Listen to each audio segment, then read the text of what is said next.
Headlines के बाद खबरें तफसील के साथ। G20 की तैयारियां जोरों पर हैं और श्रीनगर के SKICC को सजाया जा रहा है। श्रीनगर में अपनी तरह के पहले अंतर्राष्ट्रीय आयोजन के लिए मंच तैयार किया जा रहा है। जम्मू कश्मीर के पर्यटन आयुक्त डॉक्टर आबिद रशीद तैयारियों की प्रगति की जांच करने के लिए SKICC श्रीनगर पहुंचे और व्यक्तिगत रूप से ये सुनिश्चित किया कि आयोजन को अंतिम रूप दिया जा रहा है। कैसे? जम्मू कश्मीर एक अंतर्राष्ट्रीय कार्यक्रम का स्थान होगा जिसमें अनुच्छेद 370 और 35A को निरस्त किए जाने के बाद पहली बार G20 सदस्य राज्यों, अतिथि राष्ट्रों और विभिन्न अंतर्राष्ट्रीय संगठनों के प्रतिनिधिमंडल शामिल होंगे। The G20 event, the third tourism working group, is going to be held in Srinagar and in Kashmir Valley in the last week of May. You're fully aware of that. We are all geared up to welcome the delegates, delegates of G20 with open arms and open hearts. We are working very hard day in and day out. As you see, it's raining right now, but the work is going on in full swing. We are working in double shifts, day and night both, to ensure that this is a grand success. We also realize that this is a great opportunity for Jammu and Kashmir and the tourism department of Jammu and Kashmir particularly to showcase J&K to the whole world, and on such a great platform it will give us an opportunity to sell our unique products of tourism and let everybody know in the world that J&K is possibly one of the best tourism destinations in the world. Sub division Sinku और ताई सोरू में कल से लगातार बर्फबारी हो रही है। 3 इंच से 6 इंच तक बर्फबारी हुई है। करगिल जंस्कार रोड अस्थायी रूप से बंद है। सिंकू के अन्य स्थानों पर खेती का काम शुरू हो गया था, लेकिन कल से लगातार हो रही बर्फबारी के कारण खेती का काम प्रभावित हो रहा है। अगर भारी लगातार बर्फबारी होती रही तो पेड़ों को नुकसान होने की आशंका है। पुंछ जिले को कश्मीर से जोड़ने वाली ऐतिहासिक मुगल रोड पर देर शाम एक बार फिर ताजा बर्फबारी होने लगी, जो कि देर रात्रि तक जारी रही। इस ताजा बर्फबारी ने एक बार फिर मुगल रोड को यातायात के लिए खोलने की संभावनाओं पर पानी फेर दिया है। गौरतलब है कि मुगल रोड के 10 मई तक खुलने की संभावना थी, लेकिन आज देर शाम से एक बार फिर पुंछ जिले की तरफ मानसर मोड़ क्षेत्र से लेकर पीर पंचाल की गली तक भारी बर्फबारी होने लगी है, जिससे मुगल रोड के खुलने में अब और देरी भी हो सकती है।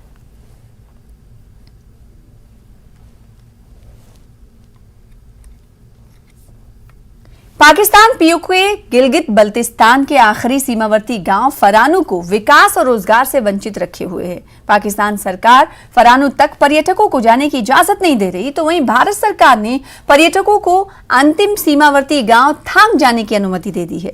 विकास, बिजली, पर्यटन, आय के स्रोत और रोजगार के बारे में पीओके गिलगित बल्तिस्तान और यूटी लद्दाख के बीच तुलना करने के लिए फरानू और थांग के हालात को पेश करती हमारी ये विशेष रिपोर्ट देखिए। न्यूज़ 18 लद्दाख आपको एक स्पेशल रिपोर्ट लेके आए हैं, जिसमें हम कंपैरिजन करेंगे लद्दाख और गिलगित बल्तिस्तान जो कि पाकिस्तान के कब्ज़े में है, उनके बीच कंपैरिजन करेंगे, चाहे वो डेवलपमेंट में हो, इलेक्ट्रिसिटी में हो, सोर्स ऑफ इनकम में हो। फरानू बल्तिस्तान का अंतिम सीमावर्ती गांव है। पाकिस्तान सरकार ने पर्यटकों को खापुलू जिले में जाने की अनुमति दी है। जो आप मेरे पीछे जो विलेज देख रहे हो, फरानू विलेज, ये लास्ट बॉर्डर विलेज है पाकिस्तान का, और यहाँ पे जो ये विलेज है, यहाँ से लगभग 70 किलोमीटर पीछे तक ही टूरिस्ट को अलाउ किया गया है। यहाँ लास्ट बॉर्डर विलेज तक टूरिस्ट को परमिट नहीं दिया गया है, जबकि यहाँ पे लास्ट बॉर्डर विलेज थंग तक टूरिस्ट को अलाउ किया गया है। फरानू के लोगों को पाकिस्तान सरकार से कई शिकायतें हैं। यहाँ के लोगों के अनुसार पाकिस्तान सरकार उनके साथ जुल्म कर रही है। पर्यटकों के फरानू आने पर रोक लगाकर इलाके में बेरोजगारी बढ़ा रही है। इसकी तुलना में भारत सरकार ने पर्यटकों को अंतिम सीमावर्ती गांव थांग जाने की अनुमति दे दी है। यहाँ पर्यटन के कारण बेरोजगारी पूरी तरह से समाप्त हो गई है और भारत के विभिन्न राज्यों के हजारों लोग तुर्तुक घाटी में कार्यरत हैं। मैंने एक्सपेक्ट नहीं करा था कि वहाँ पे भी कैफ़ेज़ होंगे। मुझे लगा वो नो कैमरा जोन होगा या ऐसा होगा, पर वहाँ पे तो उन लोगों ने स्पेशली मतलब एक कैमरा फ़ोटो बूथ जैसा बना रखा है कि लोग आएँ वहाँ पे फ़ोटो लें, और एक बोर्ड भी है जहाँ पे वहाँ के फर्स्ट विलेज के बारे में और यहाँ के लास्ट विलेज के बारे में लिखा हुआ है। तो मुझे काफ़ी अच्छा लगा वो देख कर के। कैफ़ेज़ भी हैं, लोग वहाँ पे दूरबीन लेके भी वो रेंट कर रहे हैं बाइनोकुलर्स, तो वो इट वाज़ वेरी नाइस। काफ़ी अच्छा लगा वहाँ जाके। स्पेशली बात ये थी कि वहाँ के जो लोग हैं उनके लिए जॉब अपॉर्चुनिटीज़ डेवलप हो रही हैं। वहाँ पे वो लोग चाहे छोटे स्केल पे ही सेल कर पा रहे हैं कुछ, जैसे एप्रिकॉट वगैरह हो गए या ग्राउंडनट्स हो गए, पीनट्स हो गए, वो थे। बाकी वहाँ जब जाते हैं एकदम बॉर्डर के पास तो वो पेट्रियाटिक वाली फीलिंग आती है और काफ़ी सररियल सा एक्सपीरियंस होता है क्योंकि हम बंकर्स देख पाते हैं उनके पाकिस्तानी आर्मी के, तो मतलब काफ़ी अच्छा एक्सपीरियंस था। मेरे लिए personally it was a feeling of freedom, क्योंकि एज आपने मेरे को बताया था कुछ टाइम पहले कि गिलगित बाल्टिस्तान की साइड से 70 किलोमीटर्स तक Pakistanis are not allowed to be in that area. तो और वी एज इंडियंस हम उस बॉर्डर एरिया तक जा पा रहे हैं। सो आई थिंक ये बहुत हमारे लिए काफ़ी प्राउडनेस की बात है कि आर इंडियन आर्मी ने इतना अच्छा काम किया है दैट हम इतने लार्ज स्केल, इतने ओपन एरिया में under enemy observation 24/7 we were able to go there and see the enemy areas and all. बेरोजगारी के कारण गिलगित बल्तिस्तान के सीमावर्ती गांव फरानू के अधिकांश लोग काम की तलाश और अपने जीवन यापन के लिए दूसरे राज्यों या देशों में चले जाते हैं। पाकिस्तान सरकार बल्ती के लोगों की छोटी छोटी जरूरतों, विकास, रोजगार और बिजली को लेकर हमेशा उपेक्षा करती रही है। पीओके बल्टिस्तान में उन्हें 3 से 4 घंटे बिजली मिलती है। यही नहीं, यहाँ खेती के लिए पानी उपलब्ध करने में भी प्रशासन नाकाम साबित हुआ है। बिजली की तो ऐसी हालत है कि यहाँ व्यवसाय का कोई सोच भी नहीं सकता और उसकी तुलना में तुर्तुक क्षेत्र में 24 घंटे बिजली है। तुर्तुक क्षेत्र एक सीजन में 20 करोड़ की कमाई करता है। यहाँ एक छोटा कैफे प्रतिदिन 15,000 से 20,000 कमाता है। पाक वाले जो इलाका है उनके भी बल्तिस्तान के गांव हैं, उनमें भी टूरिज्म आना चाहिए लास्ट तक, जिससे उनकी भी तरक्की हो जाए, जो उनको भी इधर उधर अदर कंट्रियों में ना जाना पड़े। और जिस तरह हमारे को अभी जो है हम लोग यहाँ पर अपने गांव में खुश हैं। लोग बोलते हैं आप लोग कैसे रहते हैं यहाँ पर, हम बोलते हैं नहीं हम खुश हैं, हम बिल्कुल अपने इंडिया में खुश हैं और यहाँ पर हमारे को रोज़गार, आदमी कम है, रोज़गार ज़्यादा हो रहा है इस टाइम। इस तरह उनको भी वहाँ पर रोज़गार होना चाहिए। मैं वहाँ के भी जो हुक्मरान से, पाकिस्तान के हुक्मरान से भी ये कहना चाहूँगा कि लास्ट गांव तक उनको भी टूरिज़्म छोड़ा जाए। तो उससे कंपेयर करें तो वो बेचारे काफ़ी पीछे हैं हमारे से। तो मैं कहना चाहूँगा कि उनको भी टूरिज़्म वहाँ तक आना चाहिए लास्ट गांव। तो दोनों कंट्री को देखे एक दूसरे के लोग तो काफ़ी अच्छा रहता है। मैं लद्दाख के लोगों को ये कहूँगा कि बेशक टूरिज़्म एक बहुत अच्छी सोर्स ऑफ इनकम है, लेकिन आपको ये ध्यान रखना है कि अपने जो इन्वायरमेंट है उसको बचाते हुए आप टूरिज्म से, इंडस्ट्री से फ़ायदा लें। सीमा के आर पार दो इलाकों की कहानी सिर्फ इनकी नहीं बल्कि उस सोच की है जो विकास के पथ पर सबको साथ लेकर चलने के लिए प्रतिबद्ध है, जबकि दूसरा इलाका विपरीत है। Bureau report, news 18। Jammu Kashmir Peoples Democratic Party ने गूल में मासिक बैठक का आयोजन किया। पार्टी महासचिव हाजी इम्तियाज शान की अध्यक्षता में शहबाज मिर्जा और मौलवी मोहम्मद शफी सहित गूल के कई प्रमुख व्यक्ति पार्टी में शामिल हुए। बैठक में इम्तियाज अहमद शान पार्टी के महासचिव ने पार्टी कार्यकर्ताओं से जिले के कोने कोने में काम करने को कहा ताकि वो जनता की समस्याओं को सुन सके और उनका समाधान कर सके। क्या देख करके जो गूल की जरूरत इस वक्त है, इस वक्त इकट्ठे होने की जरूरत है। यहाँ के काला का जो है गूल बानहाल जो नई कॉन्स्टिट्यूंसी बनी है, इस पर इकट्ठा होने की जरूरत है। और बैठक की राय हमने ये फैसला किया कि हमें चाहिए कि हम गूल की लीडरशिप का साथ दें ताकि यहाँ की जो खोई हुई चीज़ें हैं वो वापस आ जाए। तो मैं हमेशा आवाम की राय का एहतराम करते हुए, उनके जज्बात का एहतराम करते हुए, और वैसे भी मुझे पीडीपी पार्टी के साथ कभी कोई शिकायत नहीं थी। छोटे मोटे जो गिले शिकवे थे उनको मिल बैठ करके हमने खत्म कर दिया है। बैठ करके इंशाअल्लाह ताला हमें उम्मीद है कि आइंदा इस तरह की कोई जो है गिले शिकवे और मामला कोई पैदा नहीं होंगे। फिलहाल इसी के साथ रुकेंगे छोटे से ब्रेक के लिए, कुछ और खबरों के साथ चल लौटेंगे।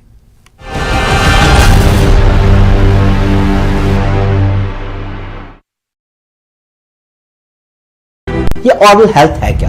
दांतों की कैविटी और मसूड़ों का प्रॉब्लम्स है। ये दुनिया की सबसे नंबर 1 डिजीज मानी जाती है। कई लोगों को कैल्शियम की डेफिशिएंसी होती है। आपकी बाकी बॉडीज में बोन लॉस होता है तो दांतों में भी, मसूड़ों में बोन लॉस होता है। जहाँ ही बोन नीचे चली गई उसके साथ गम भी रिसेशन हो जाता है स्टार्ट। पेशेंट को पता कैसे चले कि उसके दांतों में सड़न होने लगी है? कैविटी बनी तो कैविटी एक जगह बनाएगी जिसमें सब कुछ फंसेगा। अब आपको जरूरी आपका है कि आपको डेंटिस्ट के पास जाना है, फिलिंग वगैरह करवानी है ताकि ये कैविटी बंद हो जाए और उसमें खाना ना फंसे और बैक्टीरिया जगह ना बनाए। सेहत आपकी। देखिए रविवार दोपहर 1:26 पर सिर्फ न्यूज़ 18 जम्मू कश्मीर लद्दाख हिमाचल पर।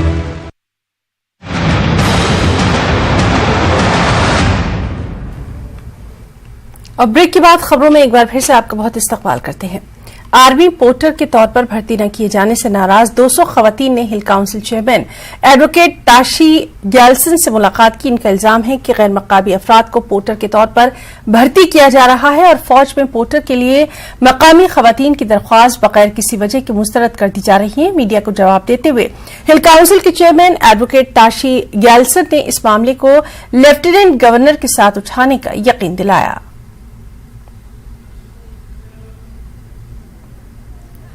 2010 से जो है ये सारे जो है आर्मी में जो है खारू में एज अ पोर्टर काम कर रहे थे, खारू में जो है आर्मी के पोर्टर कंपनी में। और ये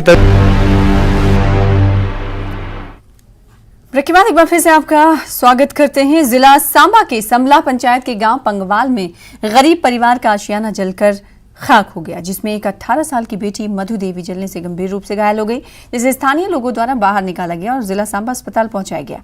यहां हालत की गंभीरता को देखते हुए जीएमसीयू से रेफर कर दिया गया।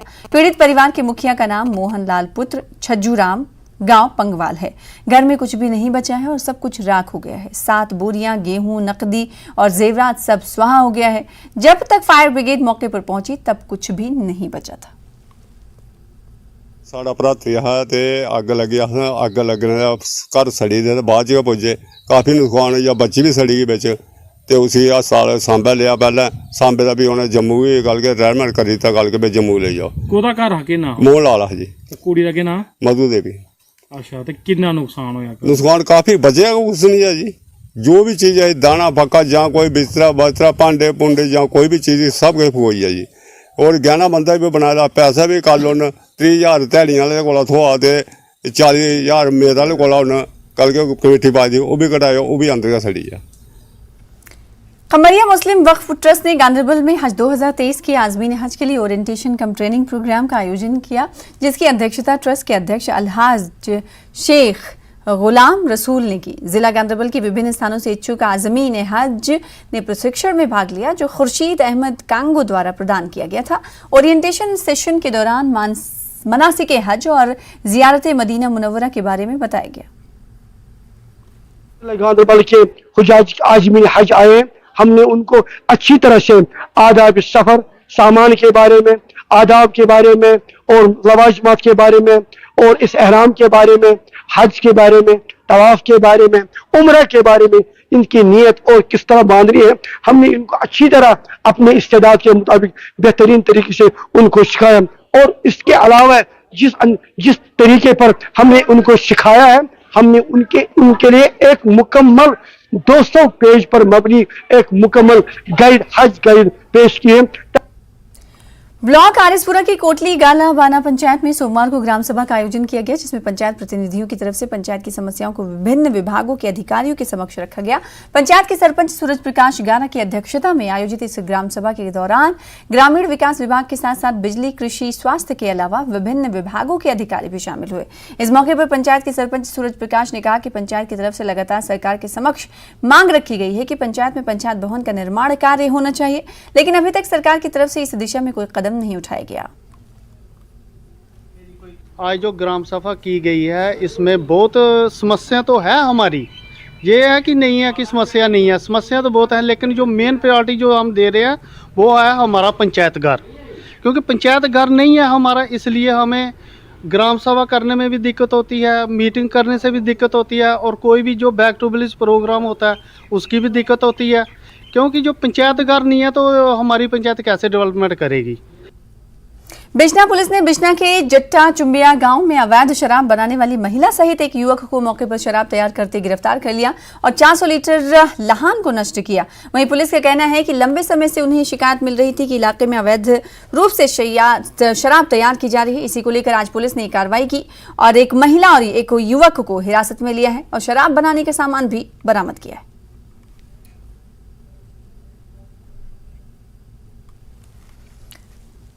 उधर बिश्ना में शराब की दुकान खुलने पर 7वें दिन भी बिश्ना के कादरे चक के लोगों ने दुकान के बाहर बैठकर जोरदार प्रदर्शन किया। वहीं प्रदर्शन कर रहे स्थानीय लोगों और सरपंच का कहना है कि लोगों की मांग है कि इलाके में शराब की दुकान नहीं खुलनी चाहिए, पर प्रशासन अभी तक इसको लेकर कोई कार्रवाई नहीं कर रहा है। उन्होंने जम्मू कश्मीर के एलजी से मांग की है कि जल्द से जल्द इस दुकान को यहां से बंद करवाया जाए।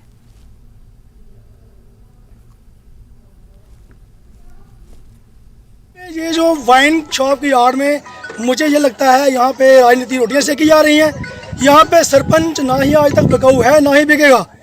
हम लोगों के साथ हैं, हमें लोगों ने चुना है, हम लोगों के बीच में हैं। अगर लोगों को हमारी रात के 12 बजे जरूरत पड़ेगी हम लोगों के बीच में जाएंगे।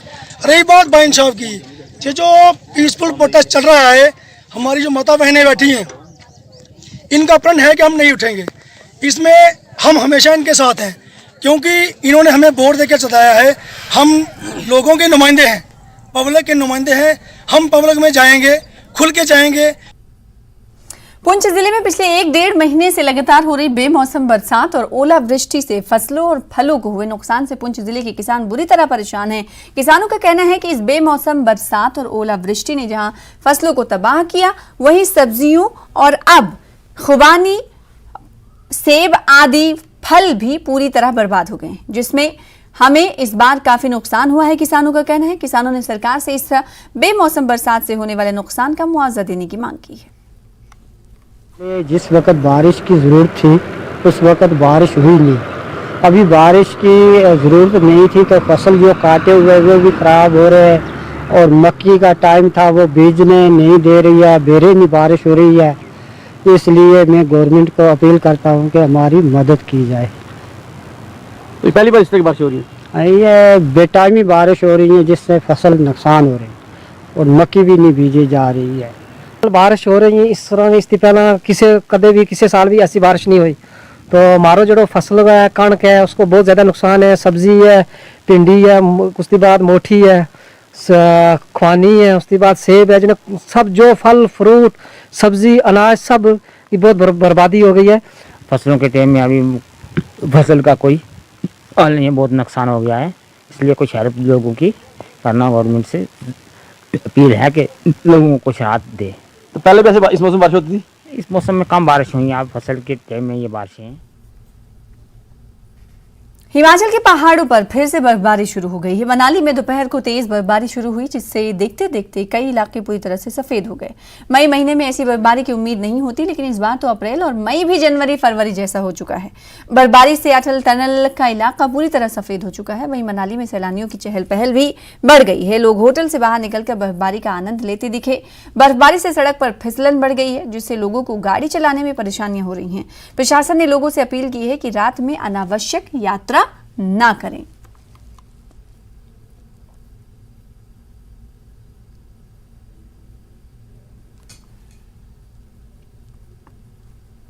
नगरी मनाली से आसपास क्षेत्रों में फिर से मौसम ने करवट ली और मौसम के करवट लेते यहाँ पर जो बारिश और बर्फबारी का दौर भी आरंभ हो चुका है। फिलहाल अभी ये तस्वीरें देखिए मनाली के मॉल रोड की, किस तरह यहाँ पर जो है अभी बारिश यहाँ पर हो रही है। हालांकि मई का महीना चला, लेकिन जो ऊपरी क्षेत्र है वहां पर जो है हल्की हल्की बर्फबारी भी जो है मई के महीने में हो रही है, जिसके कारण जो है ऐसा लग रहा है कि मानो अभी जो है मई का महीना नहीं बल्कि यहाँ पर जो है नवंबर और दिसंबर का यहाँ पर जो महीना चल रहा है और अभी भी यहाँ पर जो बारिश और बर्फबारी हो रही है। हालांकि जिस तरह अगर मैं बात करूं आज मौसम की, तो आज मौसम जो है सुबह के समय यहाँ पर काफी सुहावना बना था और घाटी में हल्की हल्की धूप भी खिली थी। लेकिन अब जिस तरह जो है दोपहर के बाद जिस तरह मौसम ने करवट लिया और उसके बाद जो है घाटी में एक बार फिर से जो यहाँ पर बारिश और बर्फबारी का दौर जो शुरू हो चुका। हालांकि जिस तरह इसमें मौसम ने यहाँ पे करवट लिया उससे जो खासी ठंड भी यहाँ पर देखी जा रही है और हालांकि मई के महीने में लोगों को यहाँ पर जो है ठंड से बचने के लिए जो गर्म कपड़ों का भी यहाँ पर जो है सहारा लेना पड़ रहा है। हमारे सचिन शर्मा, न्यूज़ 18 हिमाचल।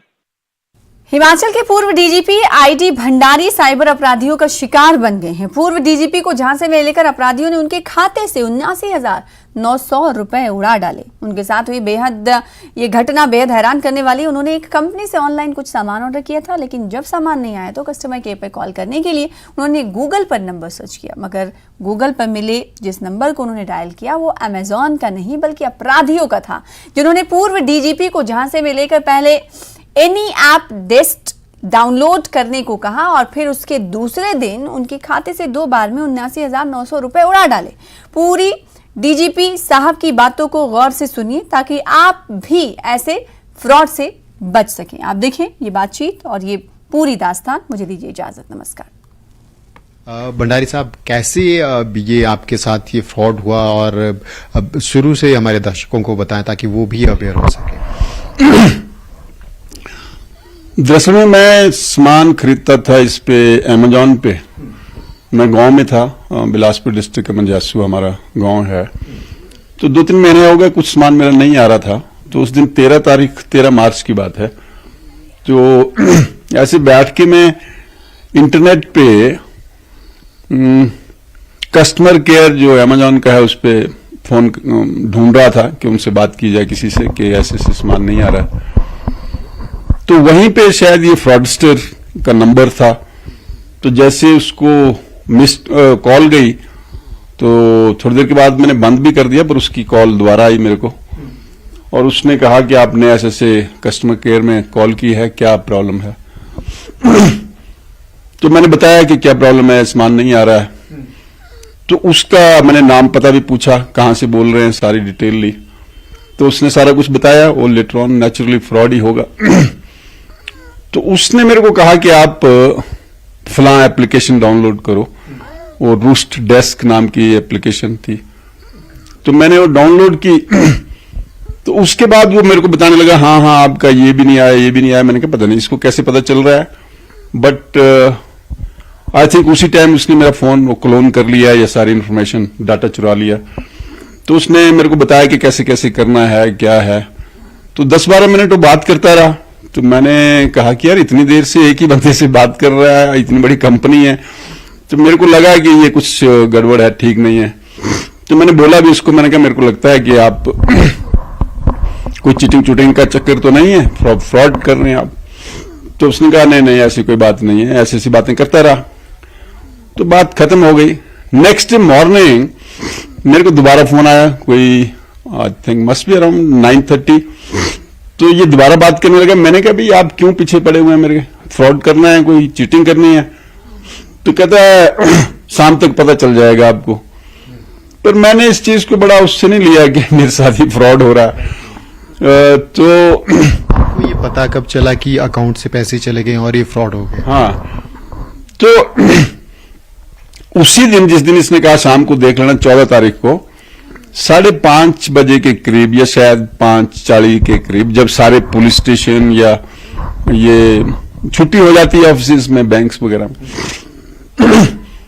तो मैसेज आया कि आपके अकाउंट से 49,999 रुपए निकल गए HDFC फलानी उसमें जो बैंक अकाउंट है उसमें जमा हो गया। तो और मेरा लड़का भी मेरे साथ था, ऐसे घूम रहे थे, हम टहल रहे थे। मैंने कहा यार सडनली ये पैसे तो मैंने निकाले नहीं, ये क्या हो गया, गड़बड़ हो रही है कुछ। तो हम भी चेक करने लगे और we wanted to shift money from that account to दूसरे अकाउंट में शिफ्ट करने की कोशिश कर रहे थे। वो शिफ्ट नहीं हुआ। इतने में 3-3.5 में भी 4 मिनट के अंदर अंदर उसने 30,000 और शिफ्ट कर दिए।